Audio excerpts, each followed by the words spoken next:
લો વિદ્યાર્થી મિત્રો, આજે બહુપદીની અંદર નિત્યસમ આધારિત દાખલાઓ ગણવાનો પ્રયત્ન કરીએ, જેમાં ખાસ કરીને કિંમત શોધોના દાખલા છે એને સમજવાનો પ્રયત્ન કરીએ.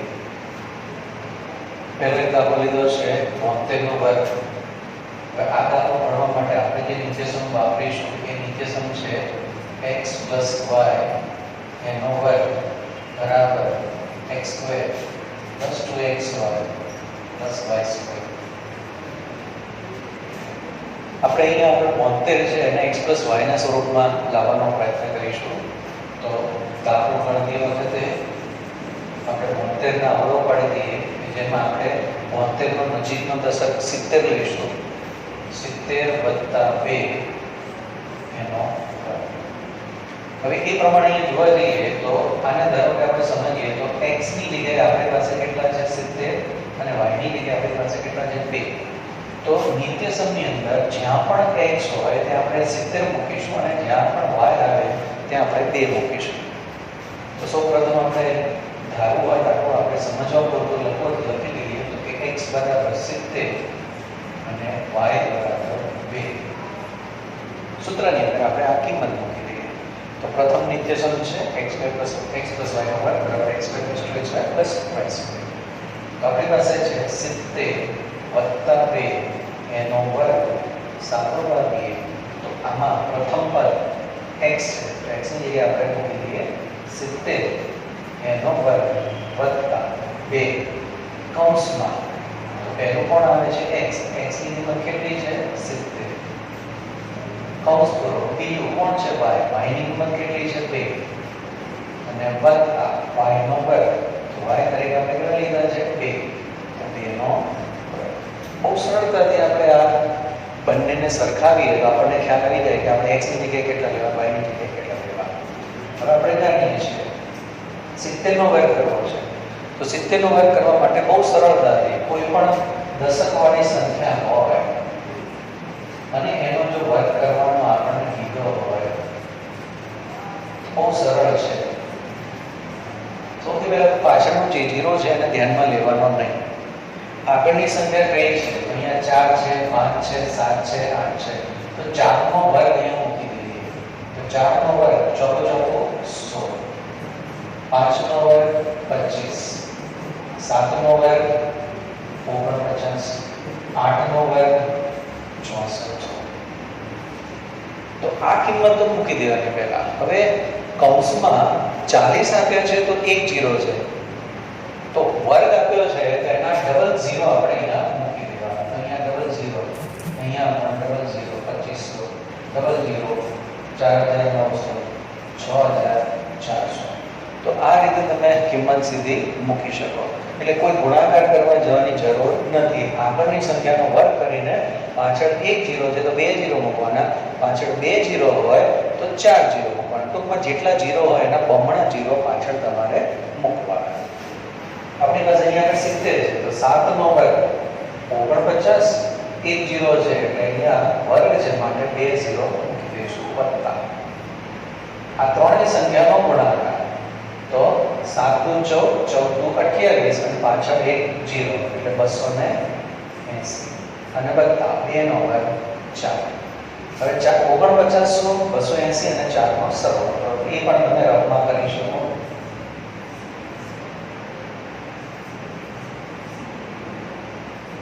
તો જ્યારે સરવાળો કરીએ ત્યારે એકમ, દશક અને શતક એ જે સંખ્યાઓ જેને એક પ્રમાણે ગોઠવીશું તો સાચો જવાબ મળશે 4, 8, 11, 21 અને 5, 5184. 5184 આ આપણો જવાબ આવે. તો બહુ સરળતાથી 72 નો વર્ગ શોધવો હોય તો આપણે નિત્યસમનો ઉપયોગ કરીને કરી શકીએ છીએ. 98 નો વર્ગ લઈએ તો 98 નો વર્ગ તો નજીકનો દશક. હવે અહીંયા નિત્યસમ આપણે કયું લીધું છે x + y નો વર્ગ, x² + 2xy + y². હવે 98 નો વર્ગ લેવાનો છે તો એ વખતે આપણે નિત્યસમ જુદું લઈશું. તો નિત્યસમ અહીંયા આપણે કયું લઈશું? તો પહેલું નિત્યસમ અહીંયા છે તો હવે અહીંયા બીજું નિત્યસમ લેવું પડશે. તો x - y એનો વર્ગ બરાબર x² - 2xy પ્લસ y2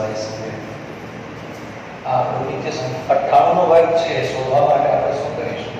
તો અહીંયા x ની જગ્યાએ હવે 98 છે મતલબ કે 100 ઓછા 2, તો x ની જગ્યાએ 100 લઈ લઈશું અને y ની જગ્યાએ 2.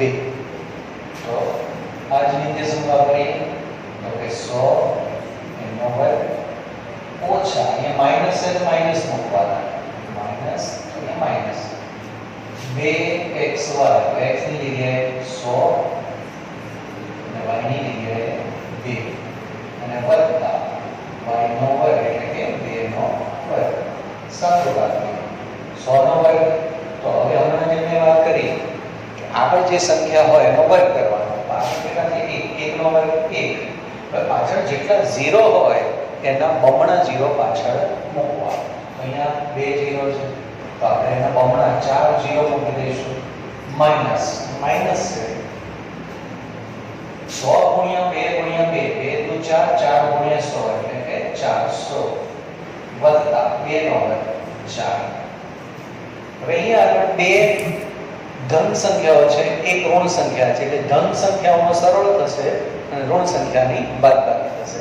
આપણે સૌથી પહેલા 10000 માંથી 400 કાઢી નાખીએ તો 10000 માંથી 400 થશે એટલે 9600 મળશે અને વત્તા 4.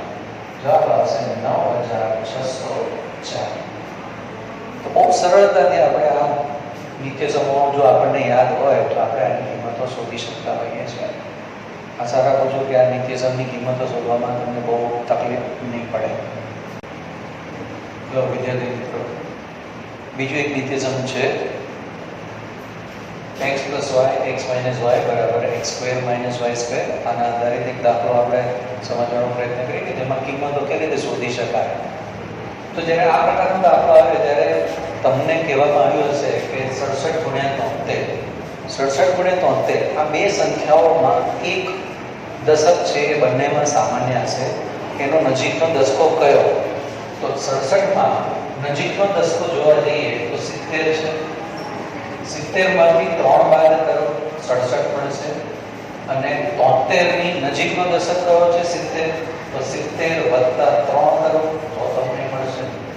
હવે અહીંયા આપણે બંનેમાં સામાન્ય 70 છે કે જેની 3 બાદ કરો અને 3 ઉમેરો તો આપણને આ બે સંખ્યાઓ પ્રાપ્ત થાય છે. હવે આ નિત્યસમ અહીંયા આગળ આપણને ખબર છે કે જ્યારે બે સંખ્યાઓ આપણને આપી હોય x અને y, ચલ જે આપે છે 1 + 1 - ત્યારે એને આપણે આ સૂત્રની મદદથી દર્શાવી શકીએ છીએ. તો અહીંયા x ની જગ્યાએ આપણી પાસે કેટલા છે 70, તો 70 નો વર્ગ ઓછા y ની જગ્યાએ 3 છે 3 નો વર્ગ. હવે 70 નો વર્ગ કરવો છે. અગાઉના વિડીયોમાં તમે જોયું હશે કે આગળની જે સંખ્યા છે એનો વર્ગ કરી લઈએ તો 7 નો વર્ગ 49. 70 માં પાછળ કેટલા 0 છે તો 1, તો એના ડબલ 0 કરીશું તો 1 0 છે તો ડબલ 0 કેટલા થશે 2. તો 70 નો વર્ગ 4900 થશે માઈનસ 3 નો વર્ગ 9. 4900 માંથી 9 બાદ કરીએ તો 4851. તો 67 × 73 એની કિંમત કેટલી થશે 4851. બીજી આવી કિંમત શોધવાનો પ્રયત્ન કરીએ. 22 માં નજીકનો દશક કયો છે 20, તો 20 વત્તા 2. એ રીતે 18 એમાં પણ નજીકનો દશક છે 20, 20 ઓછા 2. તો 20 વત્તા 2 20 ઓછા 2. સેમ આ જ નિત્યસમ સાદુરૂપથી 20 એનો વર્ગ ઓછા 2 એનો વર્ગ સાદુરૂપથી 20 નો વર્ગ આગળ 2 છે તો 2 નો વર્ગ કેટલો 4. 0 કેટલા છે 1, તો એના ડબલ કેટલા થશે તો 2 0 ઓછા 2 નો વર્ગ 4. 400 માંથી 4 બાદ કરીએ તો 400 માંથી 4 બાદ થાય 396. છે બીજો એક દાખલો છે એને પણ સમજવાનો પ્રયત્ન કરીએ.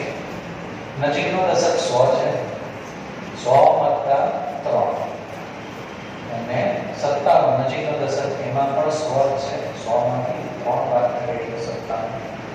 હવે સાદુરૂપથી કહીએ તો 100 એ સામાન્ય અંક છે એને x તરીકે લઈએ એનો વર્ગ ઓછા 3 એનો વર્ગ. તો 100 નો વર્ગ કેટલો થાય તો આપણે જાણીએ છીએ કે આગળની જે સંખ્યા છે એનો વર્ગ કરી દેવાનો. તો 1 નો વર્ગ કેટલો 1. હવે પાછળ જેટલા 0 હોય એના ડબલ 0 તમારે મૂકવાના. તો તો પાછળ 2 જીરો છે, 2 ના ડબલ જીરો કેટલા થાય? તો કે 4 જીરો થશે. એટલે આપણે અહીંયા કેટલા મૂકી દઈશું? 4 જીરો. માઇનસ 3 નો વર્ગ કેટલો? 9. હવે 10,000 માંથી 9 બાદ કરવાના છે. તો 10,000 માંથી 9 બાદ કરીશું એટલે કેટલા આવશે? તો 9,951. તો બહુ સરળતાથી આપણે આ પૂર્ણવર્ગના તફાવતની જે નિર્દેશન આપ્યું છે તેમાં આ 3 કિંમતો આપણે શોધી આશા રાખું છું કે તમને ખબર પડી હશે. ફરી એક નવા વિડીયો સાથે ફરીથી મળીશું. આભાર.